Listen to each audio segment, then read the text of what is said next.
ตรงนี้จะมีวิวที่สวยที่สุดในเมืองสกาย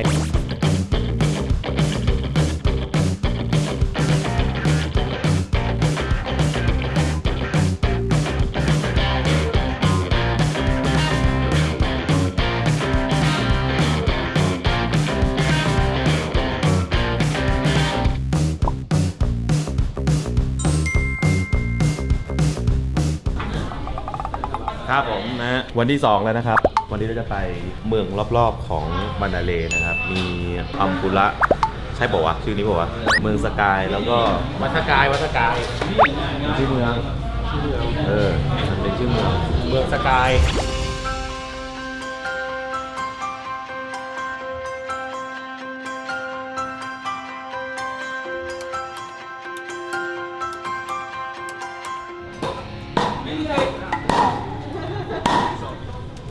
ข้างในเขากำลัง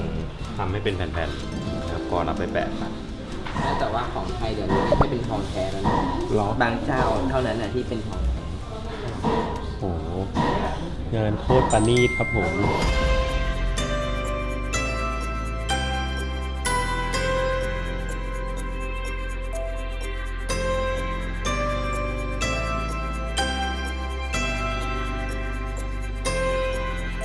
ครับผมนะฮะก็มาดูนะครับ culture ก็จะเป็นโซนของการผลิตพระพุทธรูปหินอ่อนก็คือแกะสลักกันเลยก็ถ้าสามารถเก็บเอาไว้ได้ประมาณ1,000 ปีก็จะแพงมาก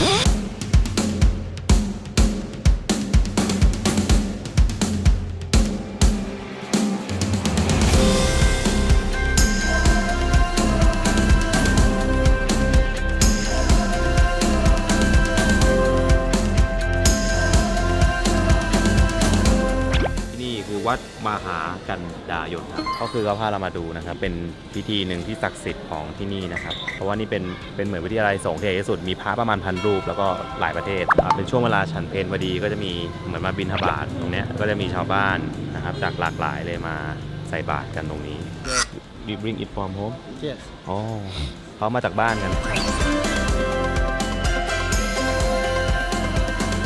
ใส่ท่านได้กินของจากประเทศไทยใส่ของที่เราชอบกิน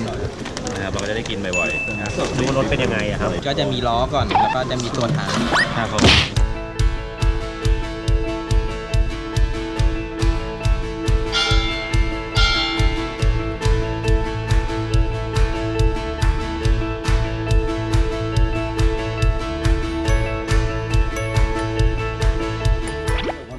ครับ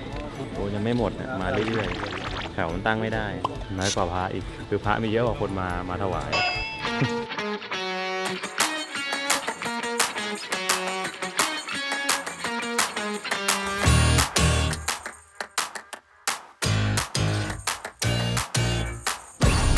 นะฮะก็ตรงนี้เป็นสะพานข้ามแม่น้ำอิราวดีอะไรครับแม่น้ำนี้เป็นแม่น้ำใหญ่น่าจะเป็นอันดับที่3ของพม่าร้านไหนที่มีสะพานแบบนี้แน่นอนครับต้องมีคนมาแขวนกุญแจคู่รักโอ้โหฮะแต่ที่ไหนมีทุกที่ตรงนั้นก็มีใหญ่หน่อยยังมีเหรอครับมีตัวนิดนึงมีแฮปปี้เบิร์ธเดย์ซ่าครับผมสวยดีครับตรงนี้แวะถ่ายรูปนะครับ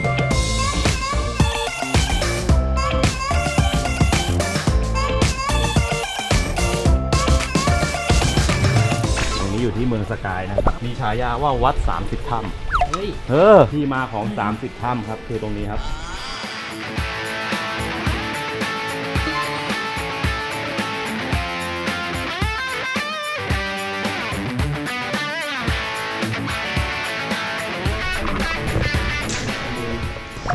ถ้าอยากได้บุญมากๆครับให้แต่ตัวคนที่ทำบุญครับเราจะได้บุญกับเขาไปต่อไม่อ่อนแล้วหารบุญแล้วเหลือ200 บาทเอง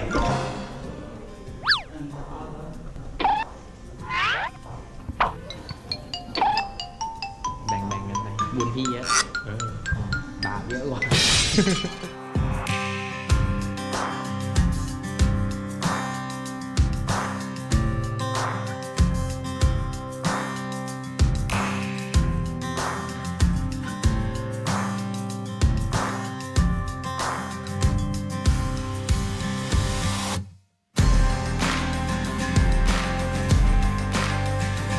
ครับผม อันนี้คือปอนยาชินปาโกด้าเป็นจุดที่ชมวิวสวยที่สุดในเมืองสกายครับมึงได้มาแล้ว กูรู้แล้วว่ากูมา ครับ ไม่ใช่ฝันไป ไม่เจ็บ ต้องเจ็บ ไม่ ไม่ เจ็บ ไม่ ไม่ ไม่เจ็บ ไม่ ไม่อยู่ดีหน้าชาแล้วเนี่ย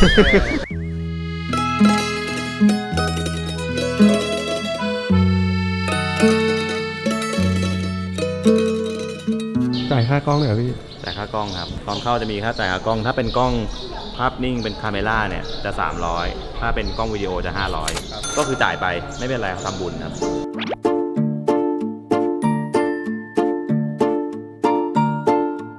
นี่นะนี่เป็นเจดีย์นะครับอีกอันหนึ่งนะครับของชื่ออะไรนะปุยาชินปาโกด้านะครับสวยงามครับเป็นศิลปะของพม่านะครับแล้วก็ที่สำคัญเลยก็คือตรงนี้จะมีวิวที่สวยที่สุดในเมืองสกายมาดูกันได้ครับจะเห็นแม่น้ำอิราวดี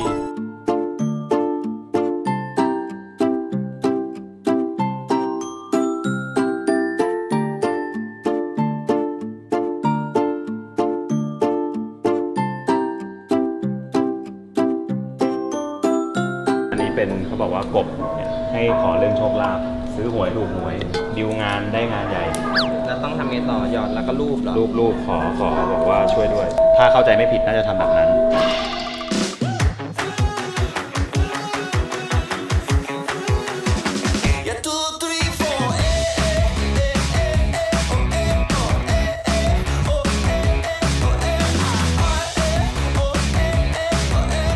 ครับผมเมื่อกี้เราลงมาจาก เจดี บายอนชิง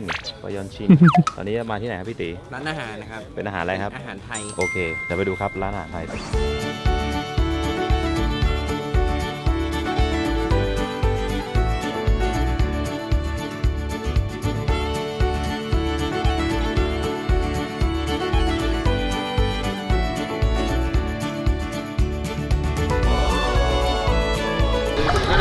บัตรนี้นะครับเราต้องเก็บไว้นะครับ ที่ซื้อมาเมื่อวาน เหมือนที่ผมเตือนเมื่อวานนะครับเก็บไว้นะ เนี่ยเหรอ ถ้าหายซื้อเองนะว่าให้ทุกคนเก็บไว้ เพราะว่ามันต้องใช้อีกตีเอามาไหมฮะแบตเอามาไหมครับ ครับผม สุดยอดเลยครับผมนะครับก็จะมี2ท่านนี้ครับที่ต้องซื้อใหม่นะครับด้วยตังค์ตัวเอง โพสอัพครับผม 1 คนครับ โค้ดเอง เฮ้ยผมมีอยู่ที่ไหน ที่นี่ไง อ้าว ลงเรือครับ ราคาคนละ1,200ครับ1,200บอกเท่าไหร่40 กว่าบาท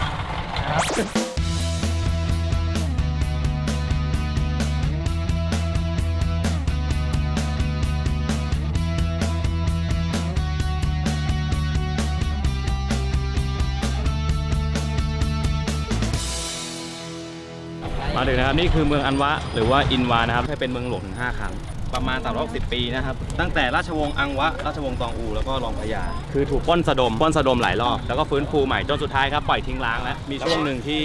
มีแผ่นดินไหวพวกสิ่งก่อสร้างก็เลยพังพอมันพังเสร็จปุ๊บก็เลยเปลี่ยนเป็นสถานที่ท่องเที่ยวซะนะครับแล้วก็วิธีการเข้าไปข้างในครับก็คือนั่งรถม้าสงสัยนั่งรถมาหรือไม่นั่ง หรือจะเดินนะครับรถม้าครับ 5,000 ประมาณเกือบ200แล้วก็เขาจะพาทัวร์หมดเลย4ที่ภายใน2 ชั่วโมง ก็เดี๋ยวไปดูพระอาทิตย์ตกดิน เขาจะเอาให้ได้วะ อ๋อเขาจะขายของให้ได้ ใช่ไม่มีเหตุผลอื่นหรอก รู้สึกโดนถูกตาม ครับผมข้างหลังนั่นคือ แฟนคลับ แฟนคลับครับตามมาฮะ อ๋อตามมาติดตาม ตามมาขายของมึงนี่แหละเป้าหมายคือมึงเลยตีหน้าตาโง่สุดแล้วมึงนะ ใจดีหรือเปล่า โง่แหละก็ครับผม นะครับมาถึงแล้วครับ ครับ ที่ไหนไม่รู้ ไอ้นั่นก็ถึงแล้วเหมือนกันครับ ถึงไหนฮะ ที่ขับตามมาครับ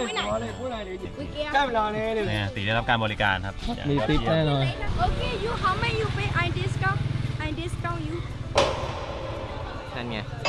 ไป เขาให้ด้วย You like จะให้กูซื้อเนี่ย later? You say about พี่บิ๊ก Thailand. Sawadee ka. สวัสดีครับ Kabuka. You don't buy. May angka. พี่บาสครับ ครับ เป็นคู่แล้วครับ ไม่ครับมาเป็นคู่ครับ มาถึงก็มีคู่กันเลยทีเดียว แล้วเดินเป็นคู่ด้วยนะ ต้องเจอการเป็นท่าผมครับ ไม่เอาคือไม่เอา เขาบอกเลเทอร์ no later for sure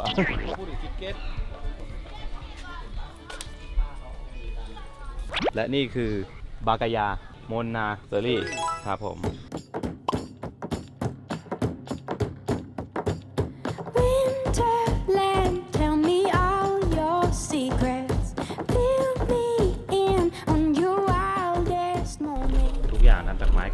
ก็เป็นที่พำนักของพระสงฆ์ถ้าโดยประกอบพิธีทางศาสนาอะไรสักอย่างเนี่ยที่นี่ ศาสนาอะไรครับ ศาสนาพุทธ When I get there, I'll let my feet roll. When I get there, I'll break in your arms, I'll lose control. When I get there, I'll know the answer. Let me know when I get closer. มันมาครับแม่งยังกันเรื่องแฟนฉันครับผม นี่ครับขันหน้าไม่ต่างกันครับ You're my sailing ship, guiding when you head for your trip. Right out of this wicked black and into bright sand, straight toward the warm sun and into his hand. หอสังเกตการณ์เป็นเหมือนหอคอยครับในสมัยก่อนเนี่ยน่าจะใช้ในการดูว่าศัตรูบุกมาหรือยังเพราะมันเขียนว่า Watch Tower เป็นตัวอย่างของสิ่งปลูกสร้างในพม่าของศตวรรษที่ 19 ครับที่นี่เราอยู่ข้างบนแล้วนะฮะแล้วก็สิ่งที่สังเกตได้เลยคือมันเอียงครับมันเหมือนหอเอ็นพิซซ่าที่ฟลอเรนซ์ครับผมด้านบนนะครับก็จะเห็นได้ไกลถึงตรงนู้นเลยครับตรงนั้นน่ากี่โลฮะ กะด้วยสายตาน่าจะ 5-6 โล ก็จะเห็นศัตรูก่อน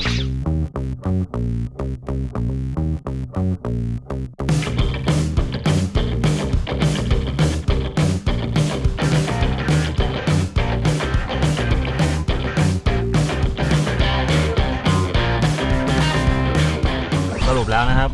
ทางว่าตอนแรกอยู่นอกโปรแกรมแต่มาแล้วรู้สึกว่าชอบสุด ถ้ารู้ว่าจะดีขนาดนี้จะได้มาเร็วๆหน่อย ใช่ จะได้ไม่ต้องรีบ อันนี้เพราะว่าเดี๋ยวเรารีบกลับไปดูพระอาทิตย์ตกดิน ที่สะพานอูเบงก็ควรมาอันนี้ควรมานั่งรถม้าอย่าเดินเลยแนะนำเลยว่าอย่าเดินให้เขาพาไปง่ายกว่าเดินเองโหหลงทางแน่นอนสรุปที่นี่ควรมาครับควรมา ซื้ออันนี้ ใช่ควรมาซื้อกลับบ้านไปแขวนสัก5-6 คันควรมาเที่ยวครับครับผม ต่อไป สะพานอูเบงดูพระอาทิตย์ตก โอเค เป็นสะพานไม้ที่ยาวที่สุดในโลก 2 กิโลเมตร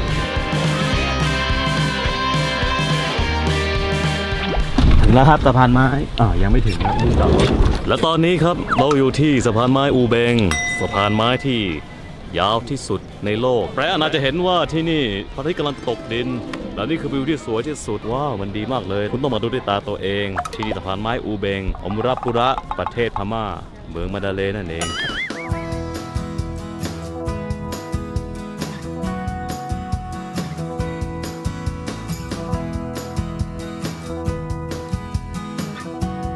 5 โมง 25 โมงครึ่งนะครับก็เป็นจังหวะที่เราจะได้เห็นพระจันทร์ขึ้นพร้อมพระอาทิตย์นะครับพระอาทิตย์กำลังตกพระจันทร์กำลังจะมาแทนที่นะครับหลังจากที่ตกนะครับพระจันทร์ก็ขึ้นแล้วนะครับตอนนี้แล้วก็ตรงนี้ก็จะบรรยากาศดีมากสวยมากแล้วเราก็สามารถมานั่งบรรยากาศสงบแบบนี้นะครับสงบเมื่อวัน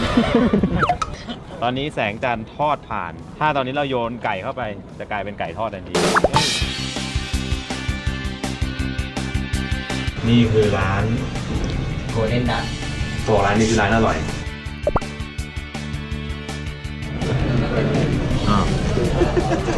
อร่อยสัสๆครับ